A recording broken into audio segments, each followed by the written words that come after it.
Halo Sobat pencinta Donghua, kali ini kita akan melanjutkan cerita Battle Through the Heavens Benua Kaisar. Cerita dan video ini diambil dari channel Nobarta.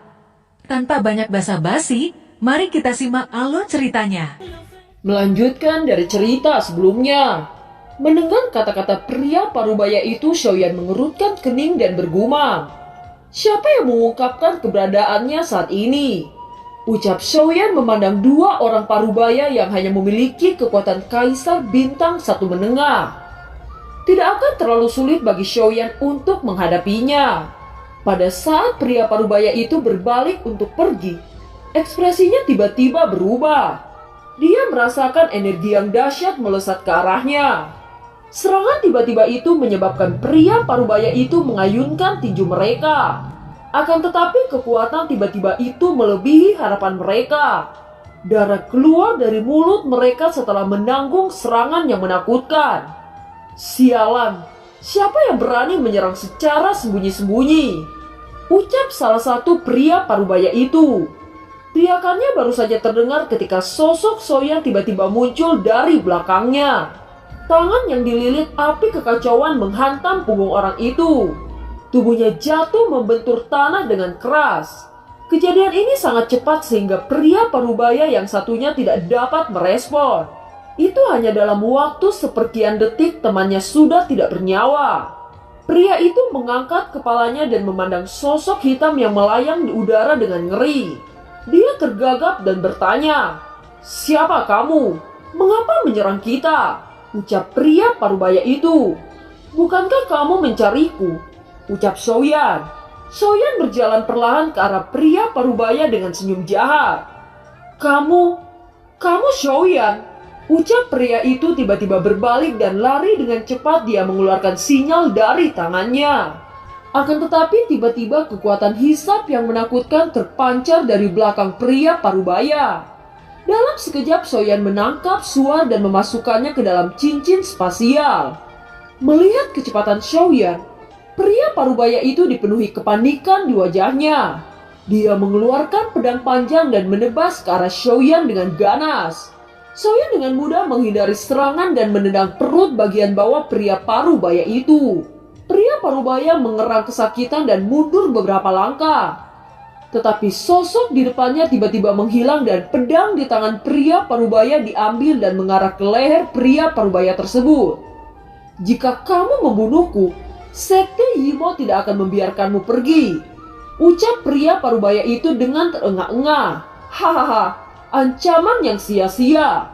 Cepat atau lambat aku akan mencari Sekte Yimomu dan menghancurkannya. Namun aku akan memberimu kesempatan.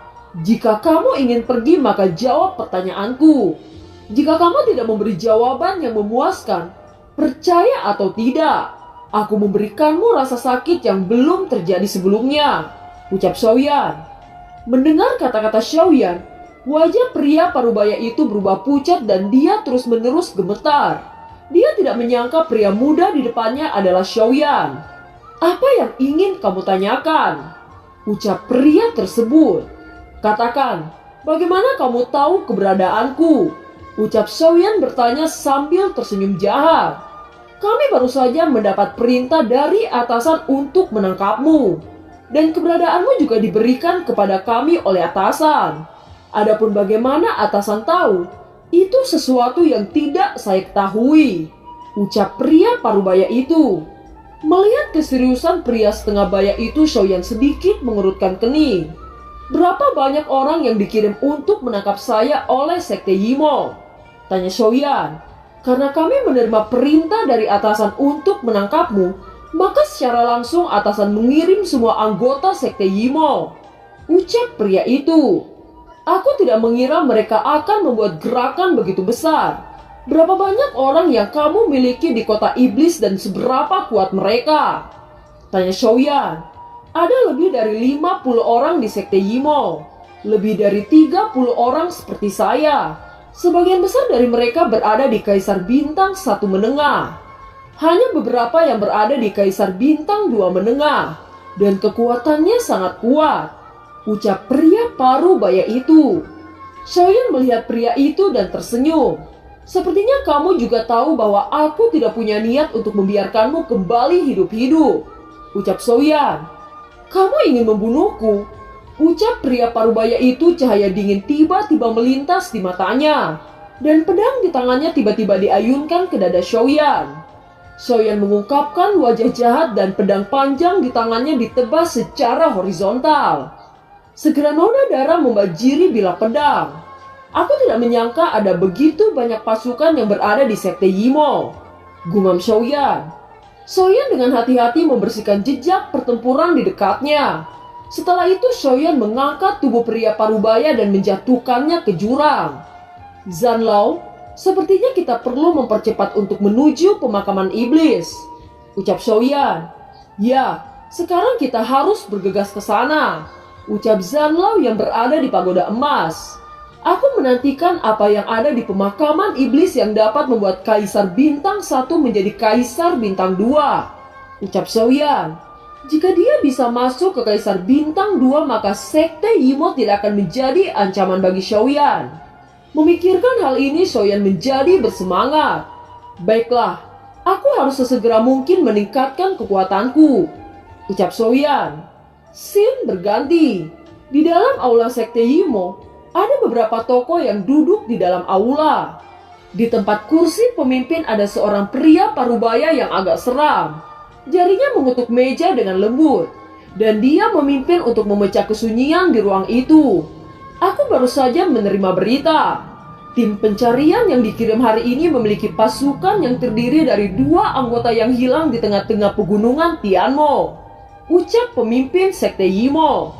Mungkinkah mereka diserang oleh binatang ilahi? Ucap beberapa penatua. Pegunungan Tianmo memang berbahaya. Jika ada yang meninggal di sana, itu sudah hal yang wajar. Siapa nama anggota yang meninggal di sana? Tanya seorang penatua. Yang meninggal adalah Huayun, kepala cabang Yimo di kota Deyun, ucap penatua yang agak seram. Jika dia menghadapi serangan binatang ilahi, seharusnya ada beberapa jejak yang tersisa. Tetapi pasukan yang pergi ke pegunungan Tianmo tidak menemukan jejak pertempuran. Saya pikir mereka seharusnya diserang oleh orang itu, dan jejak pertarungan yang hilang itu mungkin disamarkan oleh orang itu, ucap penatua lain dari sekte Yimo. Orang itu hanya berada di Kaisar Bintang 1 menengah. Mustahil untuk membunuh mereka berdua, ucap seorang penatua lainnya. Aku tidak akan membahas ini lagi. Segera tingkatkan area pencarian di Gunung Tianmo. Pria itu harus segera ditangkap dalam waktu dekat, ucap pemimpin sekte Yimo. Tidak ada yang membantah kata-kata pria parubaya dengan wajah seram itu. Segera semua penatua mengangguk setuju. Menurut informasi, Soyan hanyalah Kaisar Bintang 1 awal yang baru saja tiba di dataran Kaisar. Namun mereka tidak tahu bahwa kekuatan Soyan sebenarnya berada di Kaisar Bintang 1 puncak. Itu sengaja disembunyikan oleh Zanlao. Scene beralih ke Soyan. Di gua yang sunyi, sebuah pagoda emas perlahan melayang di udara dan memancarkan cahaya redup di sekitarnya, mengungkapkan suasana yang sangat kuno. Soyan yang telah berada di dalam pagoda emas menatap Zanlao saat berkata, "Bukankah kamu pernah mengatakan bahwa keempat pilar cahaya adalah keterampilan bertarung?" Ucap Soyan memandang 4 sinar cahaya di sekitarnya. Ya, 4 sinar cahaya ini semua melampaui jajaran keterampilan bertarung surgawi, ucap Zanlao. Saat ini keterampilan Soyan hanya pada tingkat surgawi, yang tidak lebih dari sampah di daratan Kaisar ini. Tingkatan keterampilan bertarung setelah melampaui tingkat surgawi adalah tingkat suci. Selanjutnya tingkat roh dan tingkat dunia. Setiap tingkatan dibagi menjadi tingkat primer, menengah, dan lanjutan. Kamu dapat mengambil dari paling kanan terlebih dahulu, dan saya akan membantumu memodifikasi banyak keterampilan bertarung di tubuhmu, ucap Zanlao. Soyan mengangguk. Sekarang dia mulai merasa bahwa sosok Zanlao sama seperti Yalao. Pada saat itu Yalao selalu menyiapkan semua yang dibutuhkan untuk dirinya. Terima kasih Zantua, ucap Soyan tersenyum.